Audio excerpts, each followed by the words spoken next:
पिछले 2 साल तक लगातार मानवता के लिए एक चुनौती कोरोना वायरस की तरह आई थी, ठीक उसी तरह से हमारी गायों में एक भयानक बीमारी लंपी वायरस के रूप में आउटब्रेक हुई है। गुजरात के रास्ते से आकर के पिछले 2 महीने में पश्चिमी राजस्थान के लगभग सभी जिलों में बीमारी का कहर बरपा है।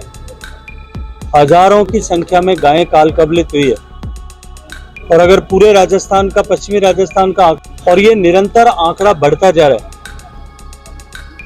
पिछले दिनों में हम लगातार जिला प्रशासन, राज्य सरकार के साथ में हम सभी लोग चर्चा करके, बातचीत करके इसको किस तरह से रोकथाम किया जा सके, इस विषय में लगातार निर्देश दे रहे थे। आज यहाँ जोधपुर के कलेक्ट्रेट में बैठकर आदरणीय राज्य मंत्री कृषि कैलाश चौधरी जी, आदरणीय राज्यसभा सांसद राजेंद्र गहलोत साहब के साथ हमने 5 जिलों के अधिकारियों के साथ में समीक्षा की है। वर्तमान स्थिति और हालात को एक बार पूरे विस्तार से चर्चा करने के बाद में अधिकारियों को निर्देश दिया है कि इस तरह का, इस आउटब्रेक से लड़ने के लिए हमको टेक्नोलॉजी का सहारा लेने की आवश्यकता है। एक व्हाट्सएप ग्रुप 5 जिलों में क्रिएट किया जाए, जिस पर कहीं भी अनुमान हो, सस्पेक्ट हो, वहां ग्रामवासी सीधा उसे जो है सूचित कर सके और इस में उपलब्ध है।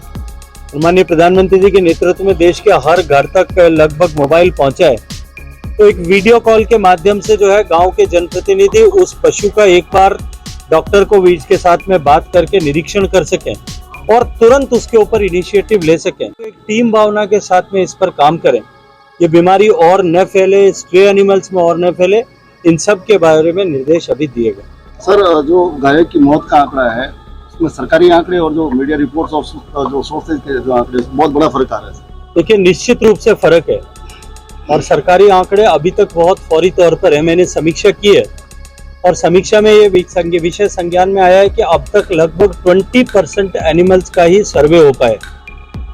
जो जोधपुर में, बाड़मेर में, जैसलमेर में लगभग 25-30 लाख के बीच में कैटल पॉपुलेशन है, गायों की जनसंख्या है, और अभी तक जो कुल मिलाकर के सर्वे हुआ है वो 4 लाख के आसपास हुआ है। इसलिए उनका जो आंकड़ा है उस 4 लाख के अनुपात में है, बाकी जो है उससे आंकड़ा 6-7 गुना तक हो सकता है, जो मीडिया ने अपने सोर्सेज से इकट्ठा किया है। इसीलिए हालात जिस तरह से सरकार ले रही है उससे कहीं ज्यादा गंभीर है, कहीं ज्यादा चिंताजनक है। जून से बीमारी हुई थी, अब तक लेकर के कुल मिलाकर के 20% तक ही सर्वे हो पाया। जैसलमेर जिले में 70% पद खाली पड़े। इसीलिए हमने अधिकारियों को निर्देश दिया है कि तकनीकी का सहारा लेकर के इसकी गति को बढ़ाया जाए और इसको तेज गति के साथ में इस पर जो है कार्रवाई हो सके। सरकार की गंभीरता तो इसी से स्पष्ट होती है कि सरकार के सक्षम स्तर के अधिकारी आज इस बैठक में भी उपस्थित नहीं थे, सूचना करने के बावजूद भी बैठक में नहीं आए थे। और मैंने एक निर्देश दिया है कि जिला कलेक्टर्स अपने अपने जिले में अपने अधिकारियों को लगा करके हर एक गांव में कितना पशुधन काल कबलित हुआ है, कितनी गायें मरी है, उनका सबका आंकड़ा एकत्रित करें, उसकी सूचना एकत्रित करें। और एक गरीब आदमी की अगर एक गाय मरती है तो निश्चित रूप से उसके लिए बहुत बड़ा संकट पैदा होता है। इसलिए ऐसे सारे मृतक पशुओं के मुआवजा राजस्थान सरकार को, ऐसे गरीब लोगों को, पशुपालकों को, किसानों को देना चाहिए। इसके बारे में मैं माननीय मुख्यमंत्री जी से आग्रह करूंगा, उनसे पत्र लिख करके हम सभी लोग आग्रह करेंगे कि तुरंत इस पर निर्णय लेकर के पशुपालकों को मुआवजा देना चाहिए।